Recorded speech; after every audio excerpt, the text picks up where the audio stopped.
Bom dia! Bom dia, gente!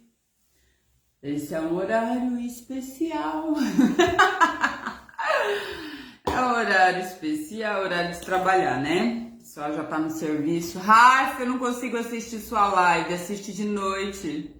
E geralmente o pessoal assiste a live de noite, né? Porque esse horário que eu tô fazendo já nem dá pro pessoal assistir, o pessoal tá no serviço.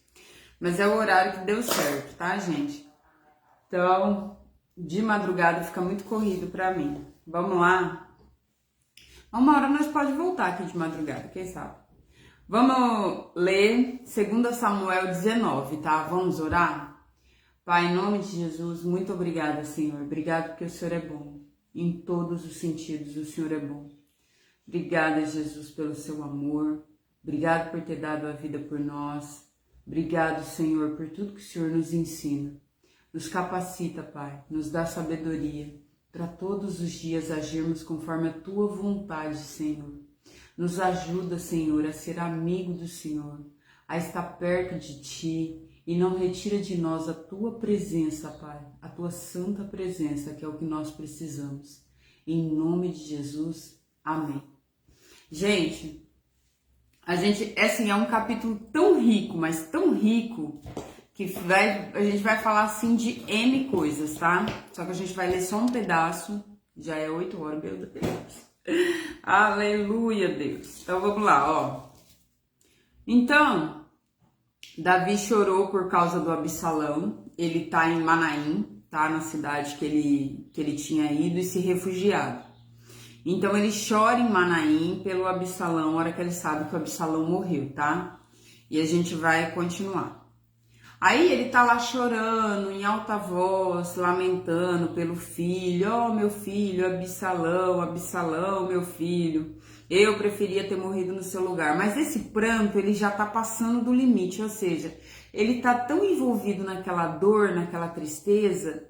Eu acho que é uma mistura de tantas coisas, tipo, culpa por Aminon, culpa por não ter corrigido, pelo que o Aminon fez e ele não ter corrigido, pelo Aminon ter morrido, pelo Absalão, e ele ter ficado sem conversar com o Absalão, e não ter tido tempo de ficar perto do Absalão, pelo Absalão ter se revoltado, e por ter matado Absalão, Joabe.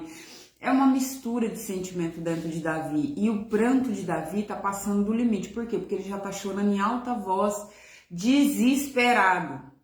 E o povo tinha vencido a guerra e o Absalão queria matar Davi. Ele era inimigo de Davi. E os guerreiros dele, as pessoas que amavam ele, que estavam do lado dele, tinham vencido a guerra para ele, para que ele não fosse morto. Mas ele não reconhece os amigos, ele fica chorando a morte do inimigo. Que é o filho dele? É o filho dele, a gente sabe, né? Mas aquilo já tá fora do comum, esse chorar dele. Então, ó, aqui fala assim, tem uma breve explicação. Joabe repreendeu Davi, pois o choro do rei por causa de Absalão estava humilhando os soldados que haviam lutado por ele. Joabe tratou de levar Davi de volta à realidade, mostrando que a sua dor como pai não poderia levá-lo a esquecer seus deveres como rei. Arrependido, Davi foi se encontrar com os seus soldados. Então vamos lá, ó. 2 Samuel 19. Contaram a Joabe que o rei Davi estava chorando e se lamentando por causa de Absalão. Ele está lá sofrendo, se afundando em lágrimas. Assim, naquele dia, a alegria da vitória. Então imagina os soldados que foram lá, derrotaram quem queria matar o rei, volta para casa tudo feliz, de repente o rei tá chorando, desesperado porque mataram o filho dele. Então, ó, a alegria da vitória virou tristeza para toda a tropa de Davi, porque souberam que o rei estava chorando a morte do seu filho. Eles voltaram e entraram na cidade em silêncio, como fazem os soldados que fogem da batalha envergonhado. O rei havia coberto o rosto e gritava alto, ou seja, o pranto, o escândalo estava tão grande por causa de Absalão que ele estava escandalizando. Absalão. Só que o que acontece? Os caras ficou envergonhado. O sentimento dos caras é, pô, eu livrei o rei, mas por causa de eu livrar o rei tá desse jeito. Os caras se envergonharam.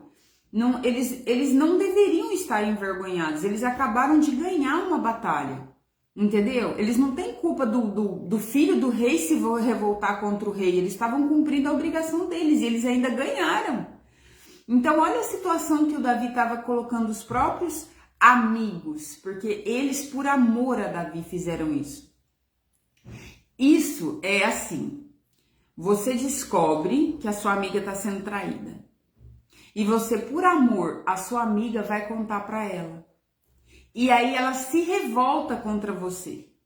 E te trata feito um cão velho arriado. E aí você fica se sentindo indigno e humilhado porque por amor àquela amiga, você foi contar para ela. É assim que os caras estavam se sentindo, entendeu? Aí, ó, eles voltaram e entraram em silêncio, como fazem os soldados que fogem da batalha envergonhados. O rei havia coberto o rosto e gritado alto: ó, meu filho Absalão, Absalão, meu filho. E ele lá chorando e pranteando e gritando e coitado. Então Joabe foi à casa do rei. O Joabe fala, peraí que eu vou acabar com essa palhaçada. Joabe foi à casa do rei e lhe disse: hoje o Senhor humilhou os seus soldados, aqueles que salvaram a sua vida, a vida dos teus filhos e filhas e a vida das suas esposas e concubinas, porque o Absalão ia matar todo mundo.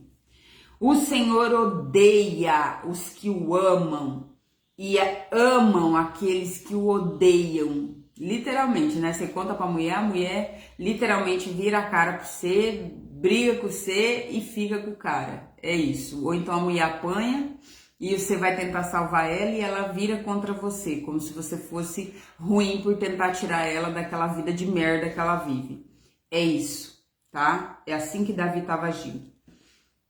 Aí ele fala, ó, o Senhor odeia os que o amam, que te salvaram, e o Senhor ama os que te odeiam. É isso que ele fala. E mostrou que os seus oficiais e seus soldados não valem nada para o Senhor. Eu estou vendo agora que o Senhor ficaria muito feliz hoje se Absalão estivesse vivo e todos nós estivéssemos mortos. Ou seja, se Absalão estivesse vivo e vencido, nós tudo morrido, tanto fazia para o Senhor. Vá agora e dê uma palavra de elogio aos seus soldados. Se não fizer isso, ele era o chefe da guarda, ele sabia como a guarda estava. Se não fizer isso, eu juro em nome de Deus, o Senhor, que amanhã de manhã nenhum deles estará do seu lado. E esse seria o pior desastre de toda a sua vida, porque um rei sem exército não é rei, tá? Então o rei se levantou e foi sentar-se perto do portão da cidade. Os seus soldados souberam que ele estava lá e se reuniram todos em volta dele. Então o que acontece? Naquele tempo, o rei, ele ia à porta da cidade, né, fazer o julgamento. Então ele diz ali para o pessoal, é como assim, ó, não será mais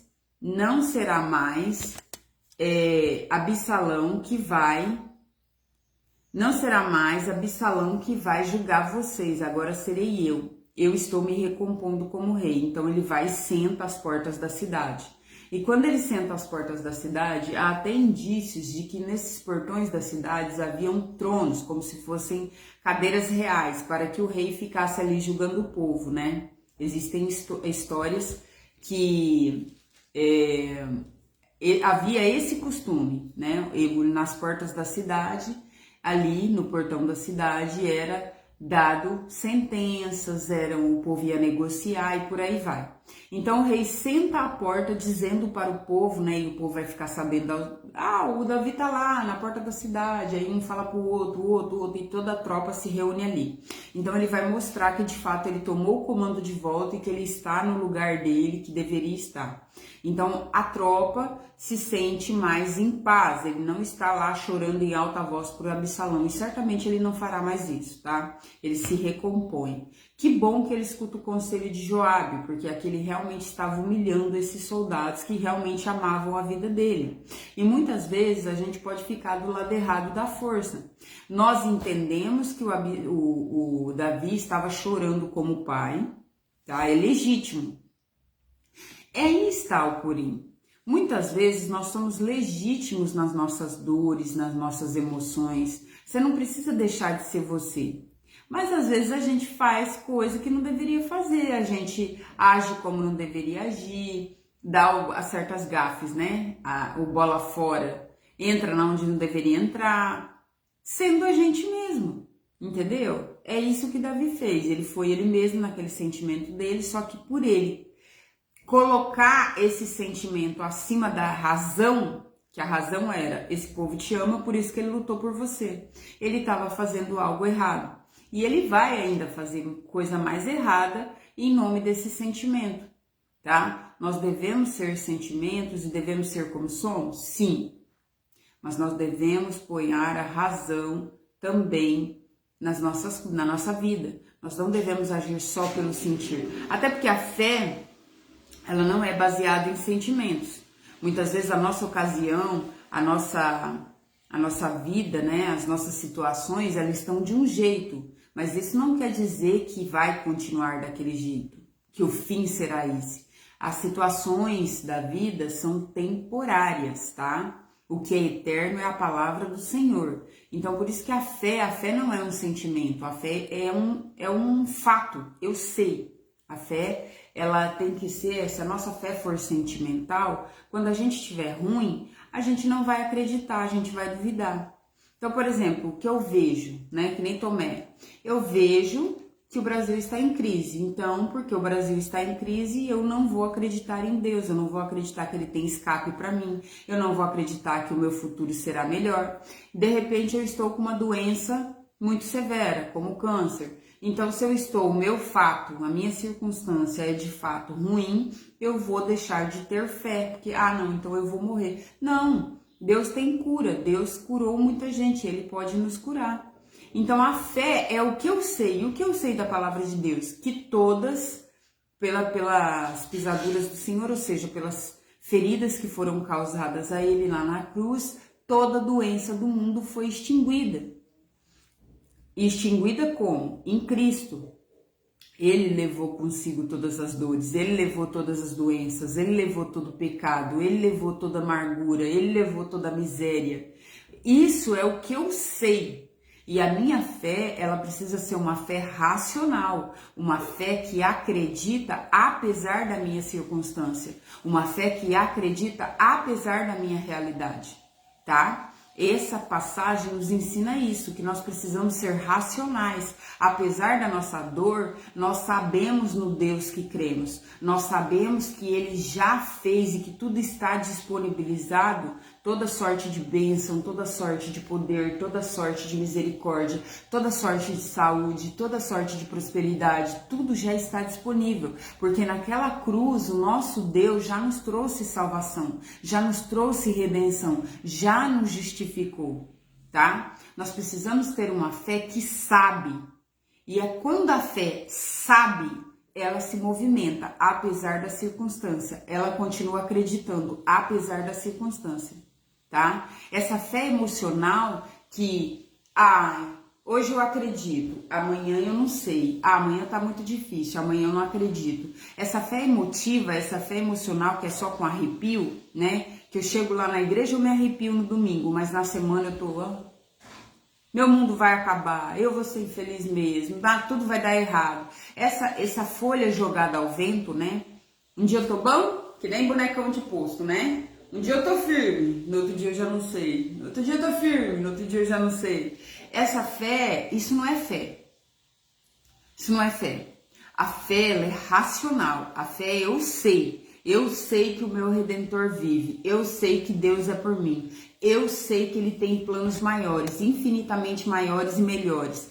Eu sei que Ele tudo sabe. Eu sei que Ele não erra. Eu sei, tá? E por eu saber, eu sei que a minha vida e a minha circunstância é passageira. Isso tudo vai passar. O fim será melhor, tá? A glória da segunda casa será maior que a da primeira. Então, eu sei que todos os projetos do Senhor acontecerão, porque Ele não erra. Entendeu? Então eu preciso ter uma fé que sabe, uma fé motivada na razão, tá? Fé é racional, fé não é sentimento. Se você tiver uma fé por sentimento, você vai cair e cair e cair e cair e cair, você vai viver caído. Porque as circunstâncias da nossa vida, Deus já falou que os dias são maus, né? A cada dia tem um mal, cada dia tem um mal sobre si. Não adianta, o mundo jaz no maligno, ou seja, o mundo está condenado à morte. E uma morte física, as doenças, tudo a miséria, sorte de miséria, já entrou pelo pecado. E não tem como sair. A única saída é a vida eterna. A única saída vai ser depois dessa vida aqui. Essa vida aqui não tem como ser diferente. Isso aqui já está condenado pelo pecado. Agora, depois dessa vida, há sim uma esperança. Há sim uma outra vida eterna. Há sim salvação para aqueles que creem em Jesus. E precisa crer em Jesus, senão não há salvação. A salvação veio exatamente pela morte de Jesus na cruz, tá?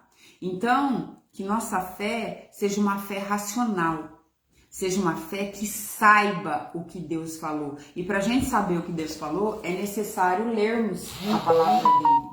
É necessário que nós realmente sabemos o que ele diz na palavra dele. Não dá para ter uma fé que não sabe, tá? Porque a fé que não sabe é a fé que não se sustenta. Porque no dia que o inimigo, o diabo, vir e falar assim: tá faltando mistura na tua mesa, você vai morrer. Só que se você sabe, você vai falar assim: o justo viverá pela fé, tá? Deus vai suprir todas as minhas necessidades por sua glória em Cristo Jesus. Ele já providenciou tudo que eu preciso. Ele sabe. O justo nunca será envergonhado, tá? Então, tudo que você souber a respeito de Deus e da palavra dele, você vai lançar essa palavra sobre o diabo. E assim, lembra, a palavra de Deus fala: submetei-vos a Deus. A gente não resiste ao diabo antes de se submeter a Deus. E se submeter é submeter a sua palavra, é saber o que ele fala a respeito de nós. Nós precisamos ler e entender a Bíblia para que a gente saiba o que ele diz a nosso respeito. E nesse dia mau, quando o diabo vir atacar, lançar, humilhar, ele falar para nós que nós não conseguiremos, nós teremos subsídio. Nós teremos palavra para devolver para ele, porque nós já submetemos a Deus e resistimos a ele. Esse resistir ao diabo é falar para ele aquilo que está escrito na palavra. Foi assim que Jesus se submeteu a Deus e resistiu o diabo no deserto, falando para ele: está escrito isso, isso, isso, está escrito. Aí quando o diabo o tentou, né, que aí ele fala pro diabo, não, o diabo fala assim: então me adore, né? Quando o diabo realmente o tentou pedindo adoração, aí que ele vai expulsar o cão. Ele vai falar: só adorarás o seu Deus, e aí ele vai expulsar o cão de vez, entendeu? Depois de mandar a palavra em cima do capeta. O capeta vem com palavra, ele tem a palavra. O capeta vem com palavra, ele tem a palavra, porque o capeta vai usar a palavra de Deus sobre nós. Ele vai, muitas vezes ele vai falar assim: seu Deus diz que te ama, seu Deus não te ama, não. Se o seu Deus te amasse, o teu Deus te dava tudo. Não está escrito isso na palavra, que Deus vai te nos dar tudo. Não está escrito na palavra que Deus vai dar tudo que nós queremos. Mas tudo que nós precisarmos, o nosso Deus suprirá todas as nossas necessidades por sua riqueza em Cristo Jesus. Ou seja, tudo que você precisa, e ele sabe o que você precisa, tá? Então, primeiro nós precisamos nos submeter a Deus. O problema é querer tudo, né? E não se submeter, tá? Não existe uma fé... Oi, bom dia, que Deus te abençoe, tá? Em nome de Jesus. Não existe uma fé onde Deus é meu empregado. Ele faz tudo para mim e eu não faço nada para ele. O que existe é a obediência de filho. Eu me submeto ao poder de Deus, eu me submeto, eu faço o que ele tem vontade, que está na palavra dele, tá? Lembrando que tudo que ele quer já está na palavra. Eu faço aquilo que está na palavra, me submeto a Deus e depois Deus supre as minhas necessidades. Ele acrescenta, tá? Aí depois ele acrescenta, né? Primeiro o reino dos céus e depois as outras coisas vos serão acrescentadas. Quando eu vou para Deus, em primeiro lugar é o quê? Me limpar, me consertar, corrigir a minha vida. Em segundo lugar é o quê? Espalhar o reino, ver o que ele quer que eu faça, ou seja, atingir o meu propósito, para que eu fui criado nessa terra.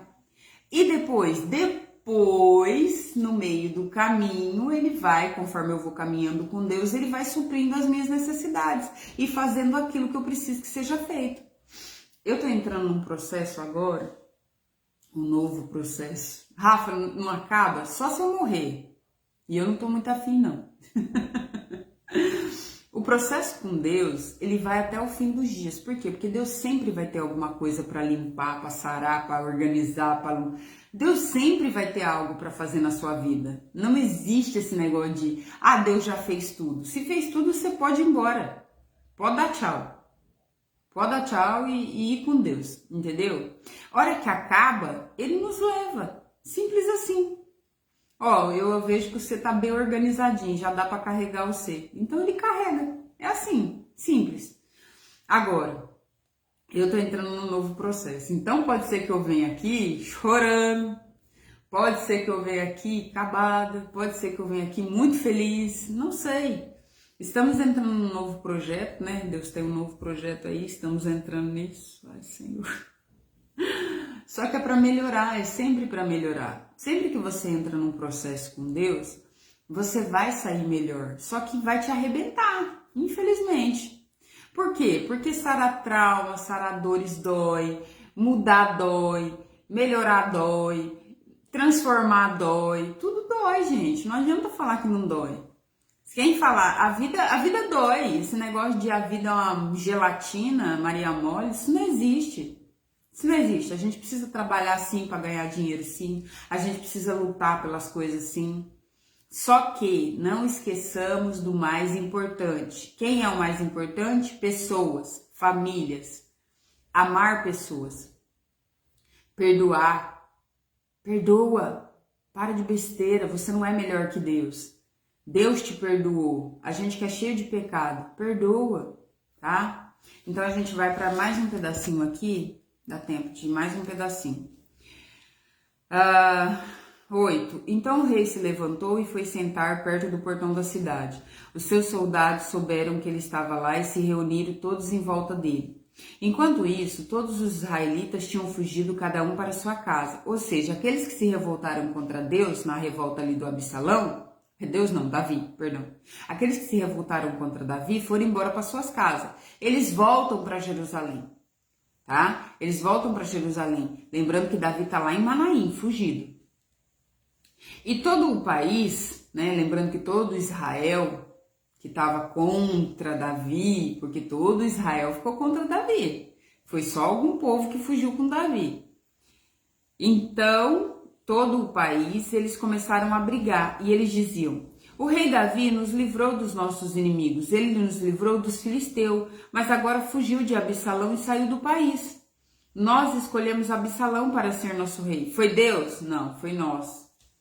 Quando a gente escolhe sem a presença de Deus, só dá ruim. Nós escolhemos Absalão para ser nosso rei, mas ele morreu na batalha. Então, por que não tentamos trazer Davi de volta? Acontece que alguns líderes, por orgulho, não queriam trazer o Davi de volta.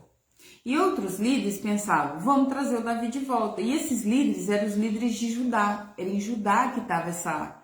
E Judá é o povo de Davi, mas era ali que estava essa rebelião. Porque uns queriam trazer Davi, outros não queriam trazer Davi com orgulho, né? Ficavam pensando: não vamos trazer Davi de volta não, porque a gente já derrotou ele, quem sabe ele se briga, né? Ele se revolta contra a gente, ele vai querer matar a gente também. Então subiu esse burburinho e o povo tava tudo assim, brigando contra si, né? Então, ó, por que não trazemos Davi de volta? O rei Davi, aí o rei Davi sabe tudo, né? O rei Davi soube que os israelitas estavam dizendo. Então enviou o sacerdote Zadok e Abiatar aos líderes de Judá e para perguntar o seguinte: por que vocês seriam os últimos a trazer o rei de volta para seu palácio? Vocês são meus parentes, da minha própria carne, do meu próprio sangue. Por que vocês seriam os últimos a ajudar a me trazer de volta? Então Davi, a hora que sabe do burburinho, que alguns querem, outros não querem, eles mandam para finalmente persuadir, né, decidir lá por quem tá preocupado se o rei Davi ia matar todo mundo, né? Porque os líderes estão com medo de trazer Davi de volta, com medo do Davi se revoltar e matar, porque eles ficaram do lado de Absalão. Então Davi, estrategicamente, manda os sacerdotes lá, o Abiatar, né? E o Zadok, para falar assim: por que vocês, que são parentes deles, que são da tribo de Judá, não vão trazer o rei de volta? Ou seja, por que vocês estão enrolando? Aí, ó, Davi também mandou dizer a Amasa: você é meu parente, de agora em diante você será o comandante do exército no lugar de Joabe, que Deus me mate se eu não fizer isso. Vamos entender esse contexto aqui. Davi toma outra decisão errada, motivado pelos sentimentos. Cuidado com seus sentimentos, eles te traem. Davi, Amasa, era sobrinho de Davi. Nossa, quem é a mãe dele? Meu Deus, agora eu esqueci. O Joabe, lembrei. O Joabe era filho da Zeruia. A Zeruia era irmã do Davi. O Joabe era primo do Amasa. O Amasa era filho de uma mulher, que eu esqueci o nome dela. Meu Deus, cadê o nome dela? Eu não anotei, esqueci o nome dela. Ele era filho dessa mulher e essa mulher era irmã da Zeruia. Só que essa mulher não era irmã do Davi. A Zeruia era irmã do Davi, a mãe do Joabe. Mas a mãe do Amasa não era irmã do Davi. Por quê? Porque naquele tempo era muito comum o pai ficar com várias mulheres. Então o pai do Davi tem a Zeruia. Mas a Zeruia provavelmente é só de mãe. É meia-irmã da Zeruia por mãe. Entendeu? Então ela não é irmã do Davi, é só a Zeruia.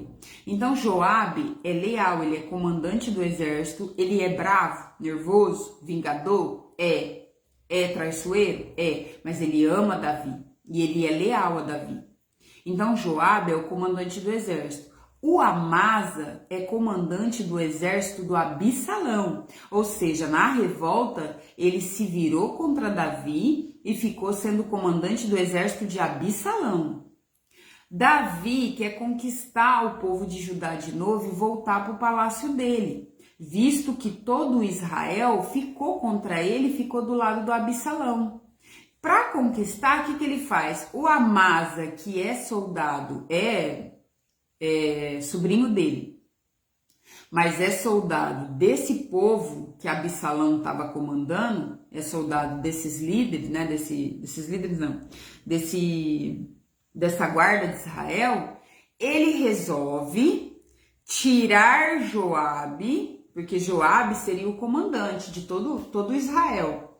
Ele resolve deixar Joabe só com o povo que já está liderando e deixar o Amasa, que é o comandante que se revoltou contra ele, diante de todo Israel. Ou seja, ele vai ficar comandando toda a guarda.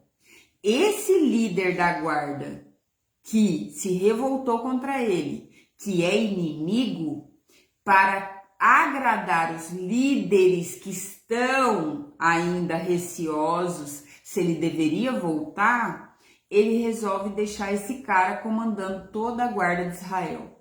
Uma traição contra Joabe, que foi leal e é leal a ele.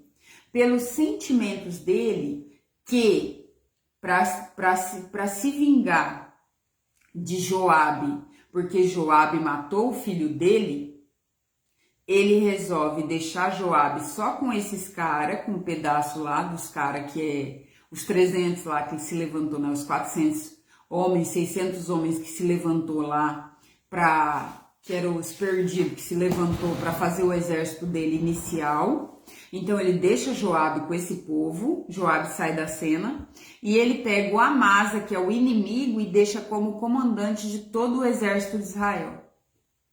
Isso porque ele tá bravo com Joabe, porque Joabe matou o filho dele. É a mesma coisa de você pegar vamos supor que um inimigo declarou guerra contra você, um amigo seu te traiu. Vamos supor que um amigo seu te traiu. Ele falou mal de você para todo mundo, declaradamente, você sabe que ele te detesta, e aí você pega ele e põe ele para comandar sua empresa. É isso que o Davi fez.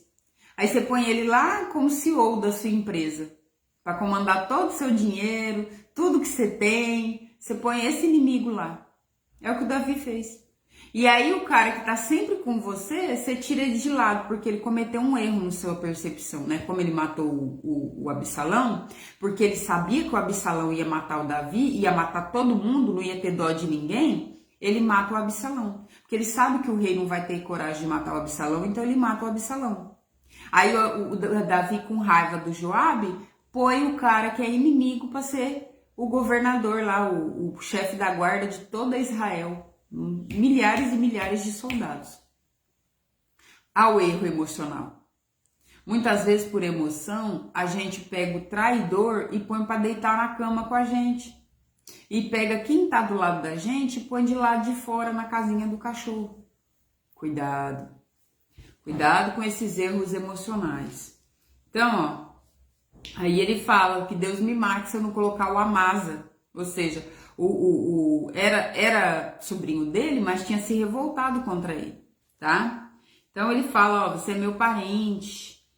Aí Davi também mandou dizer a Amasa, você é meu parente, de agora em diante você será o comandante no lugar do Joabe. O Joabe lutou as guerras dele, ele tira o Joabe, filho, vai.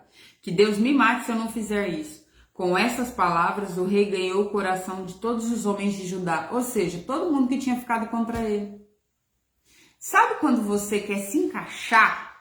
Sabe quando você quer ganhar aquele povo que não gosta de você? Quando você quer ser convidado para aquela festa que ninguém tá afim que você vá? É isso aqui, Davi.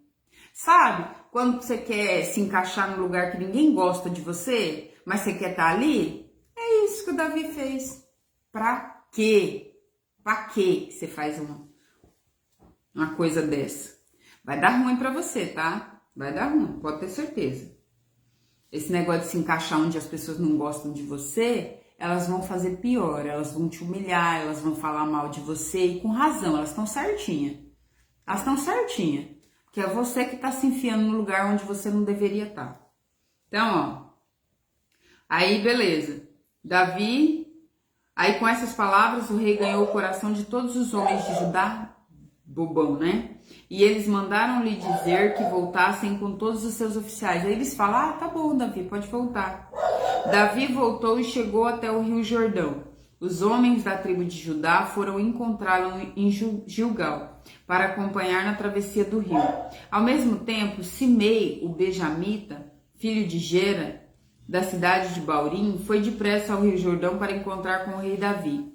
1000 homens da tribo de Benjamim estavam com Simei, também Ziba, que trabalhava para a família de Saul. Foi ao Jordão e os seus 15 filhos e 20 empregados. Eles chegaram lá antes do rei e atravessaram o Jordão para acompanhar a gente do rei na travessia e fazer tudo o que o rei quisesse. Quando o rei estava se aprontando para atravessar o rio Jordão, Simei se jogou no chão, em frente dele e disse, ó rei, eu peço que me perdoe o mal que lhe fiz no dia em que o Senhor saiu de Jerusalém. Esqueça o que fiz, nunca mais pense nisso. Eu sei que fiz uma coisa muito errada e por isso eu sou a primeira pessoa das tribos do norte a vir encontrá-lo hoje.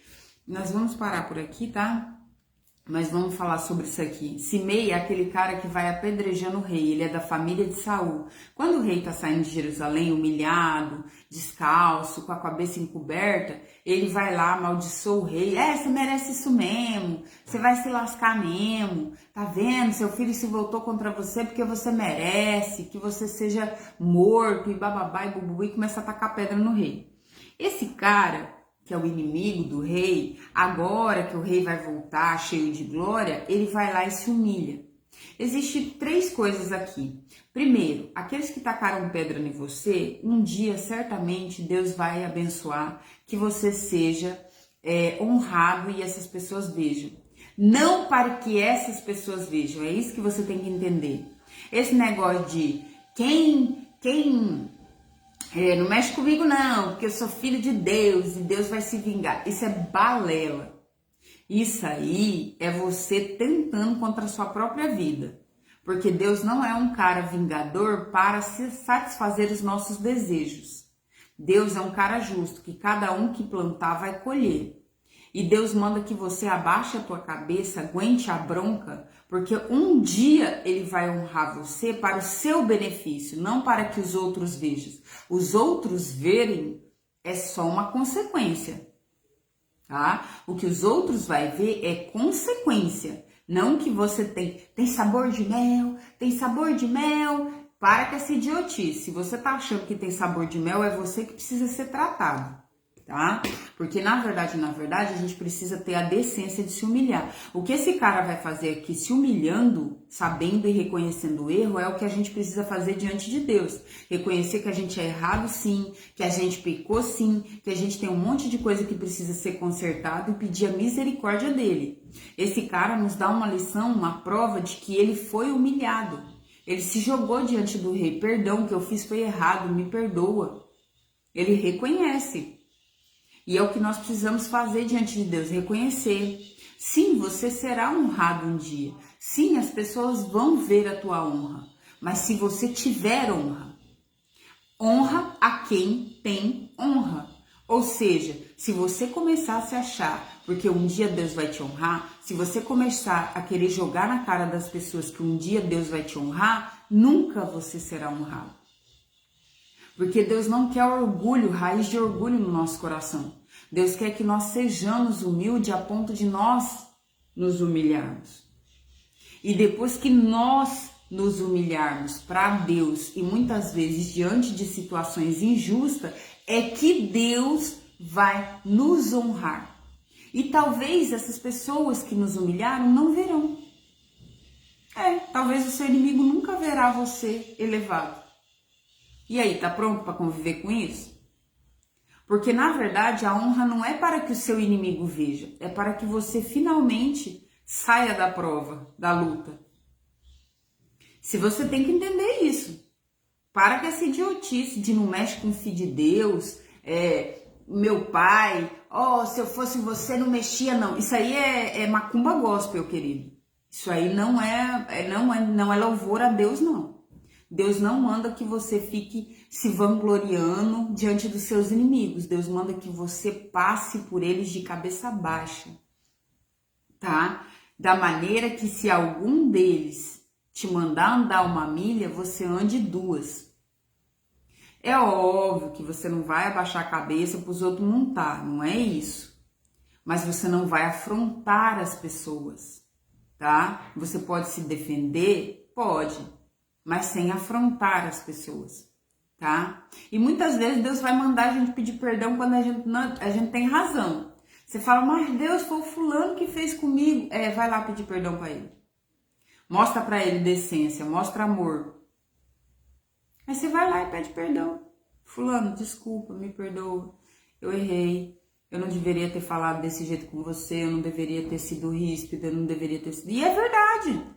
Porque a gente não deve. Simplesmente porque a gente não deve. Por quê? Porque a gente é imitador de Cristo. E o Cristo, o que ele fez? Você viu o Cristo bravo quando os caras estavam lá e falando um monte de borracha pra ele? Não. Ele continuava fazendo o que ele tinha que fazer, virava as costas e ia embora. Seguia o caminho dele. Simples. Amar as pessoas não é ser trouxa. Mas amar as pessoas significa que você não vai levantar confrontos à toa. Não é todo mundo que te taca pedra que você vai parar para tacar pedra. Até porque vá cuidar da sua vida. Ah, fulano tá falando de mim. Tá bom. Ele tá plantando, eu tô plantando aqui. Eu tô cuidando da minha vida, cuidando dos meus filhos, trabalhando, fazendo o que eu preciso fazer. Vida que segue, gente. Quem tá ocupado não tem tempo para ficar falando dos outros. Geralmente a fofoca é porque você tá com tempo livre. Quem fofoca demais tá com o tempo livre pra caramba, não tá cuidando da própria vida. Porque quem tá cuidando da própria vida não tem tempo pra ficar parando e vendo se o fulano deu certo, se o fulano não deu, se o fulano fez isso, se o fulano fez aquilo. O que interessa? Não muda nada na minha vida. Eu vou cuidar da minha vida. É isso, tá? Então não fique entrando em confrontos. É claro que você não vai aceitar tudo. Tá? A palavra de Deus diz que nós devemos andar conforme a palavra de Deus. Ah, mas todo mundo faz. Tá, mas eu não sou todo mundo. Eu ando conforme a palavra de Deus. E acabou. Esse eu não vou abrir mão dos meus princípios. Por nada. Por nada. Me interessa se o fulano, ciclano, beltrano faz. Ah, ele pode fazer com a vida dele. A minha e os meus princípios é que nem, por exemplo, falar que tá errado ser gay. Ah, eu quero ser gay. Tá bom, tudo bem, sua vida. Agora, ir para o céu é uma outra história. Você tem que abrir mão da prática homossexual. Ah, mas eu não considero assim. Tudo bem, é seu direito de escolher, de viver, de fazer, mas eu sigo os princípios. Se o meu Deus fala que tá errado, tá errado. Ah, mas não pode falar. Pode falar, porque eu estou falando por mim. Você fale por você. Eu posso falar o que eu quiser. É a minha vida. É o meu livre-arbítrio. Eu estou usando dele. Você use o seu. E Deus não é contra homossexuais. Deus é contra a prática sexual da homossexualidade. Mas Deus ama todo mundo. E todos os homossexuais Deus ama. Inclusive os homossexuais. Deus ama eles. Porque Deus os criou homem e mulher. Eles é que estão querendo mudar essa história com a prática sexual. E a prática sexual é livre-arbítrio. Ah, mas é da minha cabeça. Você precisa tratar a cabeça. Porque você está fazendo escolhas e dizendo que nasceu assim. Sendo que a prática sexual é uma escolha. Eu escolho com quem transar. Tem gente que transa com um cachorro. Escolha. Tá certo? Não tá certo, mas é escolha. Entendeu? Prática sexual é escolha. Não é que eu nasci isso, tá? Então, nós precisamos não abrir mão dos nossos princípios. Porém, nós não precisamos ficar afrontando ninguém. Cada um vive sua vida, cada um faz suas escolhas, cada um. Tá bom? Então, eu vou parar por aqui. Aqui esse cara se humilha, o Shimei, né? É Shimei em hebraico, mas aqui a gente fala Simei, para facilitar. Então, ó, ele se humilha e é assim que a gente tem que se humilhar diante de Deus, tá? Amanhã a gente termina o capítulo. Bom dia para vocês, Deus abençoe. Perdoem. Perdoem. Faz um bem danado. A gente vive melhor. A gente tira os defuntos de cima das costas. Perdoem. Bom dia.